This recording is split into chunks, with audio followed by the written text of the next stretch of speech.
नमस्कार मित्रांनो, चला हे जी माझ्या पाठीमागं आहे प्लॉट, हा आहे अमेरिकन 5G नेपियर गवताचा प्लॉट. तर 100% मक्का क्रॉस असं या गवताला म्हटलं जातंय आणि थंडीमध्ये संपूर्ण गवतांना तुरे येत असते.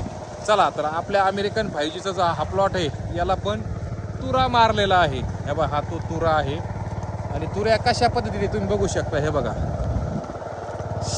100% जी मक्काला तुरा येतो ना, तोच तुरा याला आलेला आहे.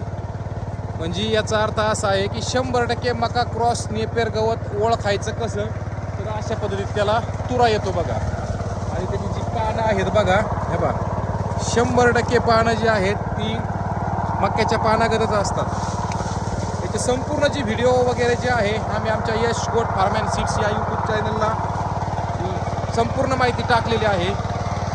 आणि ह्या अशा पद्धतीत मका क्रॉस नेपियर घास असतंय. सध्या मित्रांनो, आपले जे अमेरिकन 5G नेपियर गवत आहे त्याच्यामध्ये आपण ट्रॅक्टरच्या साहाय्याने हाकणी करत आहोत. बघू शकताय तुम्ही. आपण याला आता एक ढोस टाकलेला आहे. ढोस टाकल्याच्या नंतर आता एक याच्यामध्ये आपण आपली हाकणी चालू आहे छोट्या ट्रॅक्टरच्या साहाय्याने. ठीक आहे. इतर माहिती आमच्या यश गोट फार्म सीड्स चॅनलवरती मिळेल तुम्हाला. चला, फॉलो करायला विसरू नका.